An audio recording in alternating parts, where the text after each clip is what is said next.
Simulan natin sa lentils. Alam ko hindi naman talaga nakakakilig na pagkain ang lentils. Hindi ito uso, wala itong makulay na kahon at malamang hindi mo ito makikita sa mga social media post ng mga influencer. Pero kung ikaw o ang mahal mo sa buhay ay may arthritis, ang simpleng munggo na ito ay maaring makatulong ng malaki. Malaki ang naitutulong ng lentils para maibsan ang pananakit sa kasu-kasuan, mapahupa ang pamamaga at mabigyan ng suporta ang katawan para mas mabilis itong makarecover at mas gumaan ang pakiramdam. At ang maganda pa rito, mura lang ang lentils, madaling hanapin sa mga tindahan at napakadaling lutuin. Kaya ano nga ba ang meron sa lentils? Bakit ito napakagandang pagkain para sa mga may arthritis? Una, pag-usapan natin ang protina. Kailangan ng katawan ang protina para buuin at ayusin ang mga tissue, lalo na ang mga kalamnan. At mahalaga ang kalamnan dahil ito ang nagbibigay suporta at katatagan sa mga kasu-kasuan. Ang problema, maraming karaniwang pinanggagalingan ng protina, gaya ng pulang karne, ay maaaring magpalala pa ng pamamaga sa katawan. At kung masakit na nga ang mga kasu-kasuan mo, yan ang huling bagay na gusto mong mangyari. Pero ang lentils, nagbibigay ito ng protina na kailangan ng katawan mo nang hindi sinasaktan ang mga kasu-kasuan. Sa katunayan, makakatulong pa itong mabawasan ang pamamaga. Ang protina ng lentils ay galing sa halaman, kaya mas magaan sa katawan at hindi nagpapalala ng kondisyon. Pero hindi lang protina ang magandang makukuha mo sa lentils. Mayaman din ito sa magnesyo. At ang magnesyo ay napakahalaga. Isa itong mineral na kulang sa katawan ng maraming tao, lalo na sa mga mas nakatatanda. Mahalaga ito para kontrolin ang pamamaga. Pwede mong isipin ang magnesyo bilang natural na pampakalma ng katawan. Tinutulungan nitong mag-relax ang mga muscle, binabawasan ang paninigas ng kasu-kasuan at minsan ay nakakatulong din sa pananakit ng ugat o nerves. Kung minsan ay nagigising ka na parang nakapako ang mga kasu-kasuan mo kahit anong stretch mo, baka kulang ka sa magnesium. Ang lentils ay may potassium din na madalas hindi naiisip na konektado sa arthritis, pero mahalaga rin ito. Tumutulong ang potasyo para balansehin ang sobrang asin sa katawan.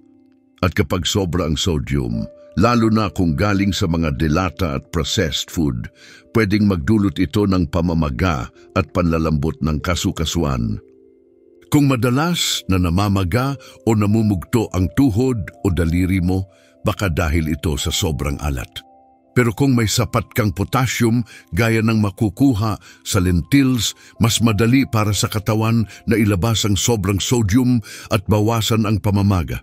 Mas kaunting pamamaga, mas kaunting sakit, ganun kasimple.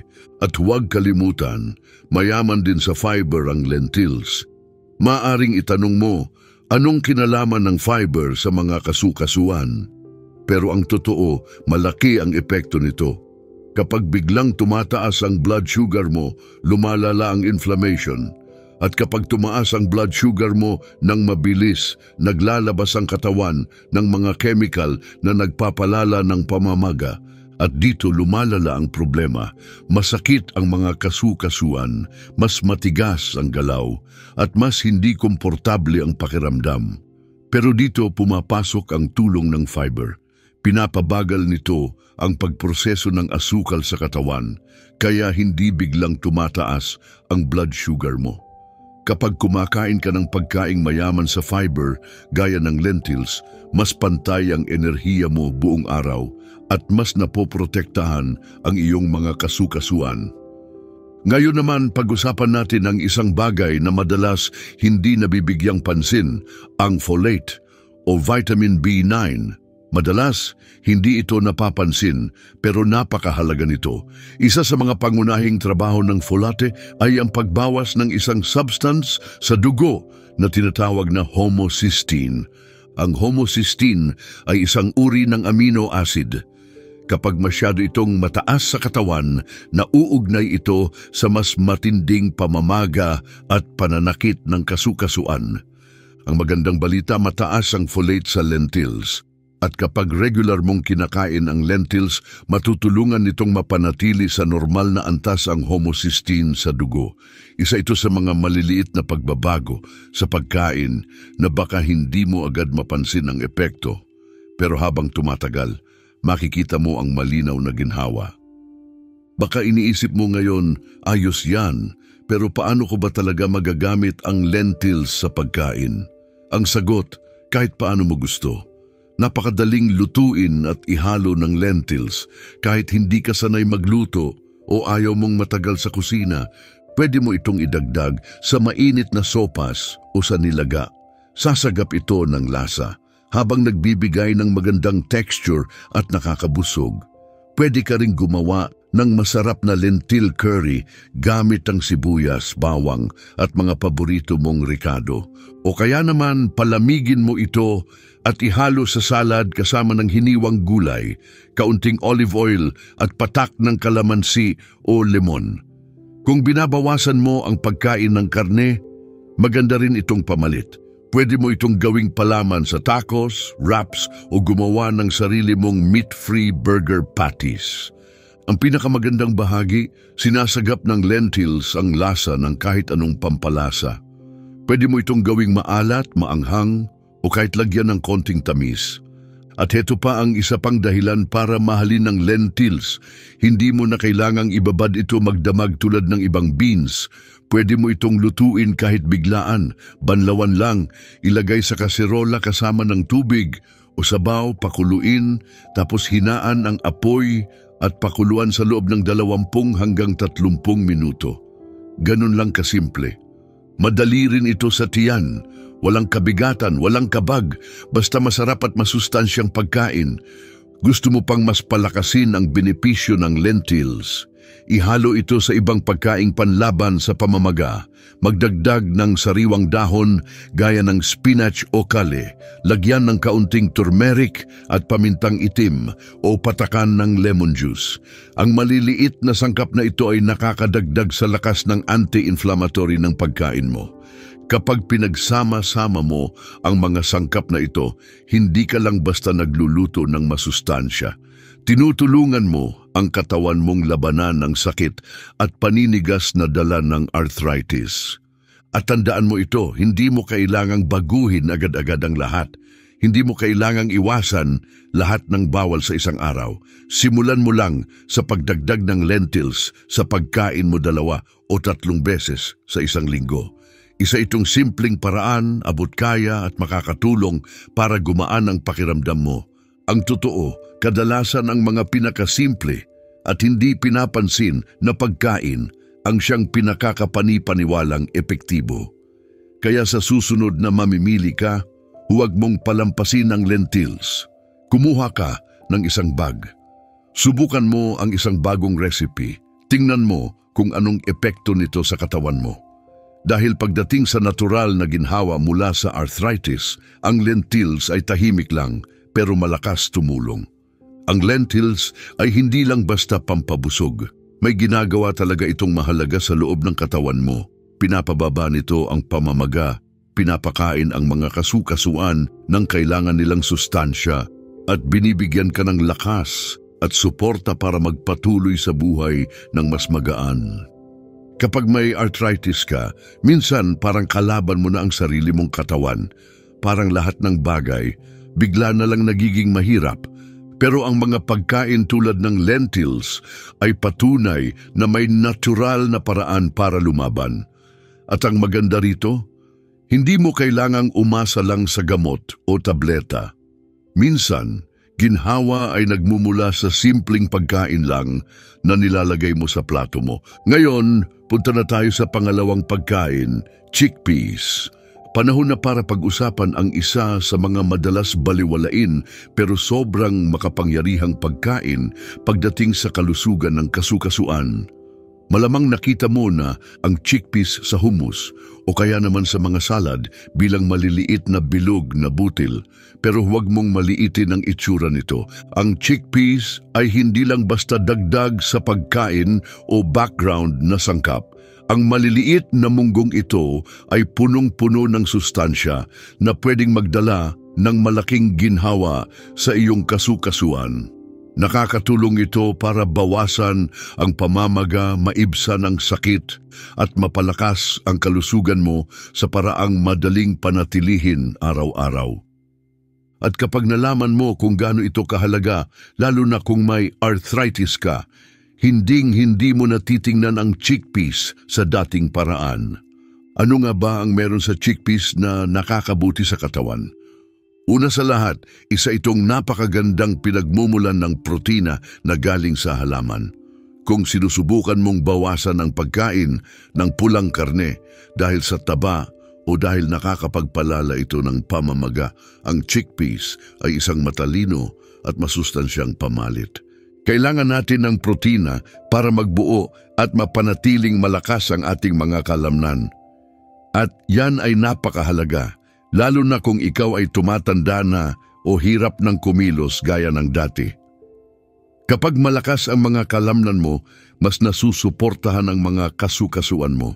Ibig sabihin mas kaunting presyon, mas kaunting sakit at mas maginhawang pagkilos.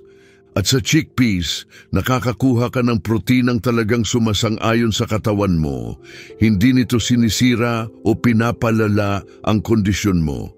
Pero ang tunay na lakas ng chickpeas ay higit pa riyan, mayaman ito sa tinatawag na polyphenols. Baka bago sa iyo ang salitang iyon, pero simple lang ang ibig sabihin nito. Ang polyphenols ay natural na sangkap na makikita sa mga halaman at sila ay malalakas na antioxidants. Tinutulungan ng mga antioxidants ang mga selula ng katawan na protektahan ang sarili laban sa pinsala mula sa tinatawag na free radicals. Ang free radicals ay maliliit na molecule na hindi stable at pwedeng makasira ng cells, magdulot ng pamamaga at magpalala ng sakit. Kung may arthritis ka, malamang dumaranas na ang katawan mo ng ganitong stress, kaya mas lumalala ang sakit at pamamaga habang lumilipas ang panahon. Diyan talaga nagiging kapaki-pakinabang ang chickpeas. Ang mga polyphenols nito ay parang proteksyon sa cells ng katawan mo. Pinapakalma ang immune system para hindi ito sobra ang reaksyon at tinutulungan ng katawan mong lumaban. Para bang tuwing kakain ka ng chickpeas, naglalagay ka ng shield o panangga sa mga kasukasuan mo. At may isa pa tayong magandang balita, ang chickpeas ay mayaman din sa vitamin C. At ang vitamin C ay may mahalagang papel sa isang bagay na madalas hindi natin naiisip, ang paggawa ng collagen. Ang collagen ay ang malambot at nababanat na tissue na nagsisilbing cushion sa mga kasukasuan. Ito ang tumutulong para makagalaw ang mga buto nang hindi nagkikiskisan o sumasakit. Isipin mo ang collagen bilang padding na humihiwalay sa mga buto mo.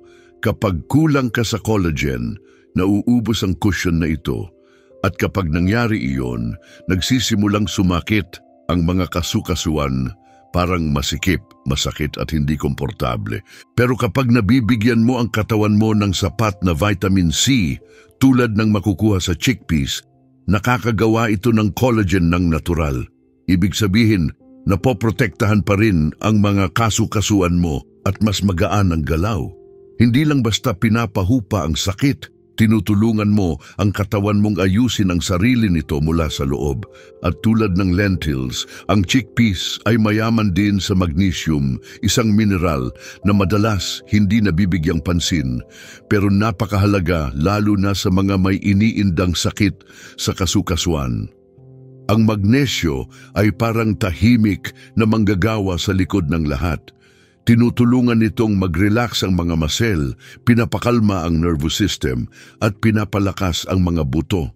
Lahat ng iyan ay mahalaga, lalo na kapag may arthritis ka.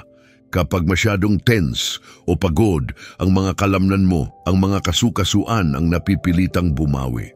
Pero ang magnesyo ay nakakatulong para palambutin ang mga muscle at bigyan ng pagkakataon ang mga kasukasuan na makapagpahinga at makabawi. At may bonus pa, nakakatulong din ang magnesyo para mas maganda ang tulog mo. At kapag may chronic pain ka, kadalasan mahirap makatulog ng mahimbing. Pero kapag kalmado ang katawan at maayos ang pahinga mo, mas nakakabawi rin ang mga kasukasuan mo. Importante ang oras ng paggaling habang natutulog at hindi pa dyan nagtatapos, mataas din sa fiber ang chickpeas at napakahalaga nito. Ang fiber ay hindi lang para sa digestion, nakakatulong din ito para kontrolin ang blood sugar na may direktang epekto sa inflammation. Kapag kumain ka ng pagkaing mataas sa asukal o processed carbs, naglalabas ang katawan ng mga kemikal na nagpapalala ng pamamaga. Ang biglang pagtaas ng blood sugar ay nagpapalala ng pananakit ng kasukasuan. Pero ang fiber ay pinapabagal ang pagpasok ng asukal sa dugo.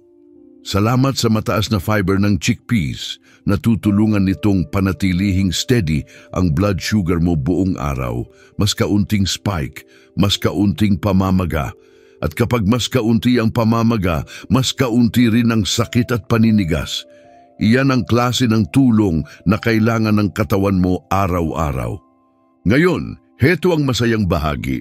Sobrang dali lang gamitin ang chickpeas sa pagkain. Oo, masarap talaga ang hummus, malasa, creamy at swak na swak sa gulay o crackers. Pero marami pang ibang paraan para i-enjoy ang chickpeas. Pwede mo itong i-roast sa oven gamit ang kaunting olive oil at pampalasa para sa isang crispy at masustansyang merienda, mas mabuti kaysa chips. Pwede rin itong ihalo sa salad para sa dagdag protina at texture. Ilagay mo rin sa mga nilaga, sopas o igisa kasama ng makukulay na gulay at turmeric. Isa pang natural na panlaban sa pamamaga. Masarap din ang chickpeas sa curry o grain bowls na may quinoa, spinach, avocado o roasted sweet potato. Dahil banayad lang ang lasa nito, sinisipsip nito ang lasa ng kahit anong herbs, spices o sauce na gamitin mo. At maniwala ka man o hindi, pwede mo ring gamitin ang chickpeas sa paggawa ng mga baked goods.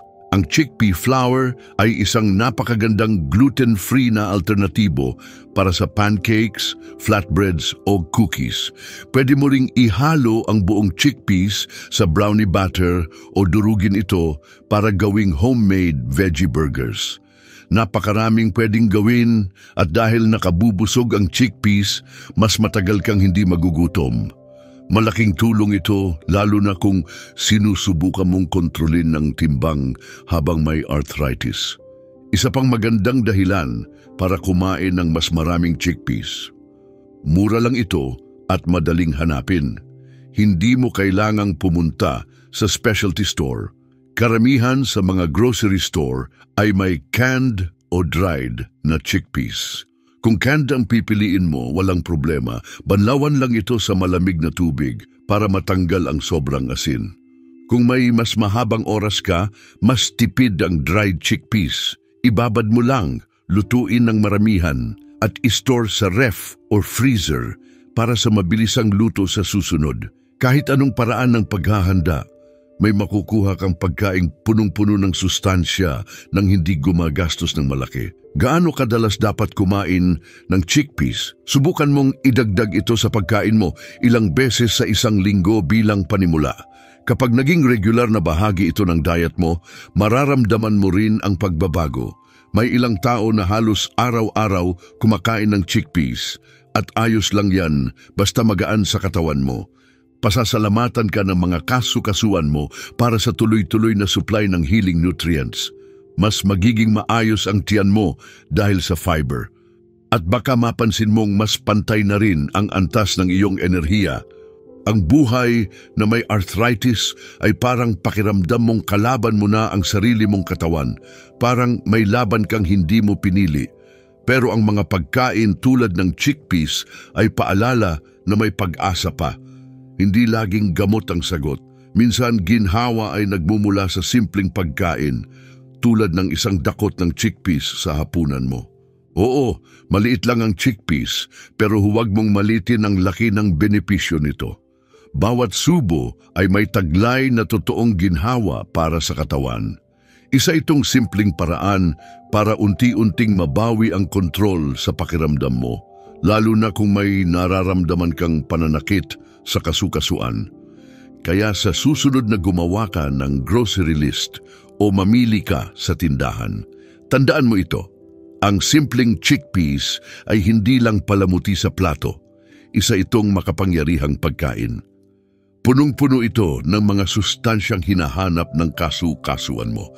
Kumuha ka ng isang bag o lata, subukan mo ang ilang recipe at bago mo namalayan, magiging bahagi na ito ng araw-araw mong pagkain. Pasasalamatan ka ng mga kasukasuan mo, magiging masaya ang bulsa mo at mas magiging masarap at masustansya ang bawat kain mo. Ngayon pag-usapan na natin ang ikatlo at huling pagkain sa ating grupo ng plant-powered heroes. At baka magulat ka dahil ito ay tofu o tofu. May mga taong paborito ito habang ang iba naman ay hindi sigurado kung paano ito lutuin.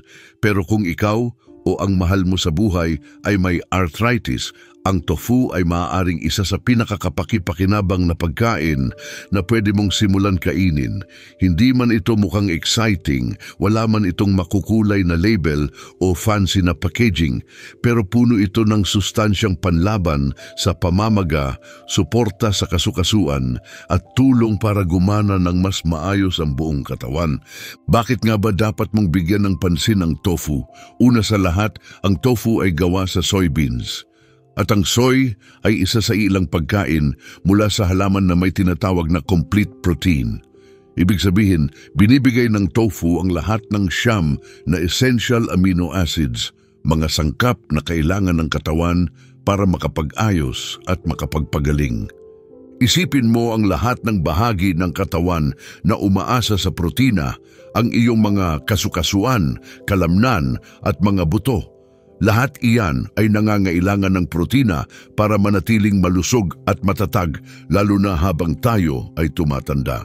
Ang malalakas na kalamnan ay nagbibigay suporta sa mga kasukasuan, kaya nababawasan ang pressure at gumagaan ang pakiramdam. Para sa mga taong may arthritis, ang pagbawas ng pressure sa kasukasuan ay maaaring magdulot ng malaking ginhawa sa araw-araw. Ang tofu ay nagbibigay ng protina sa magaan at plant-based na paraan. Hindi ito nagpapalala ng pamamaga tulad ng ilang pagkaing galing sa hayop. Pero hindi lang protina ang meron sa tofu. Pag-usapan natin ang omega-3, mga healthy fats na kilala para sa kalusugan ng puso. Pero ang hindi alam ng karamihan, ang omega-3 ay napakahalaga rin para sa mga kasukasuan. Nakakatulong ito na bawasan ang paggawa ng katawan ng mga kemikal na nagpapasimula ng pamamaga. Ibig sabihin, mas kaunting pamamaga, mas kaunting paninigas, at mas kaunting sakit habang lumilipas ang panahon. Karaniwan, isda ang unang naiisip kapag pinag-uusapan ng omega-3. Pero alam mo ba, isa rin ang tofu sa kakaunting pagkaing halaman na may omega-3. Kaya kung binabawasan mo ang pagkain ng isda o mas pinipili mong kumain ng plant-based, ang tofu ay magandang paraan para makakuha ng fats na panlaban sa pamamaga. At hindi pa dyan natatapos. Ang tofu ay mayaman din sa calcium na siguradong alam mo na mahalaga para sa mga buto. Pero heto ang mahalagang punto. Kapag may arthritis ka, hindi lang kasukasuan ang dapat pagtuunan ng pansin. Malaki rin ang papel ng mga buto sa kung paano gumagalaw at nararamdaman ng katawan. Kapag malakas ang mga buto mo, mas nasusuportahan nila ang mga kasukasuan at hindi na kailangan ng sobrang effort sa paggalaw. Bawas strain, bawas sakit. At dahil ang tofu ay dairy-free, maganda ito lalo na kung lactose intolerant ka o iniiwasan mo ang dairy dahil minsan nakakadagdag din ito sa inflammation. Ang tofu ay may isa pang benepisyo. Maraming brand ang may dagdag na vitamin D. Ang vitamin D ay napakahalaga. Tinutulungan itong maabsorb ng maayos ng katawan ng calcium para makarating ito sa mga buto kung saan ito pinakakailangan. Pero bukod pa riyan, nakakatulong din ito para kontrolin ang immune system at bawasan ang inflammation, parehong mahalaga para sa malusog na kasukasuan. Maraming tao ang hindi nakakaalam na mababa ang vitamin D nila, lalo na ang matatanda.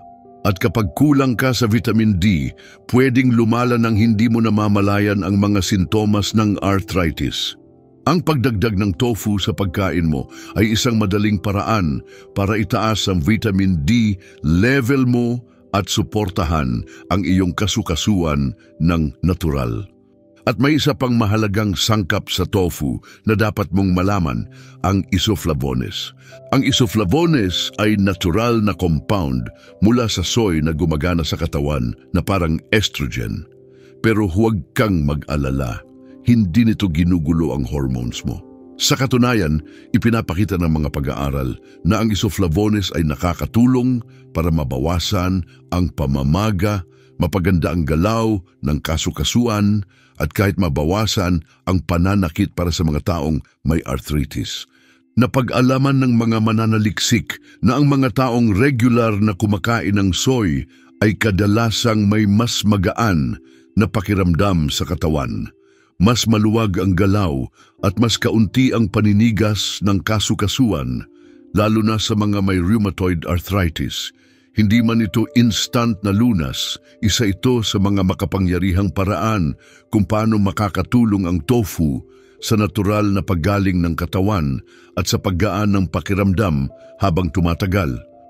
Baka iniisip mo ngayon, ayos yan, pero paano ko lulutuin ang tofu? Hindi ba walang lasa yan? At tama lang ang tanong na, yan. Sa totoo lang, halos walang lasa ang tofu sa sarili nito. Pero ang totoo, iyon ang isa sa pinakamalaking bentahe nito. Sinisip-sip ng tofu ang lasa ng kahit anong isahog mo. Magdagdag ka ng bawang, sariwang herbs, pampalasa, toyo, lemon juice, sili o kahit anong gusto mo. At ang tofu ay sasabay sa mga lasa na yan ng napakahusay. At pagdating sa pagluluto, napakaraming pwedeng gawin. Pwede mo itong i-bake, igisa, i-grill o iprito hanggang maging crispy.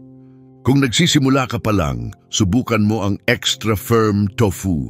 Pisilin mo ang tubig hanggat maaari, tapos ibabad mo ito sa paborito mong marinade ng 1 oras.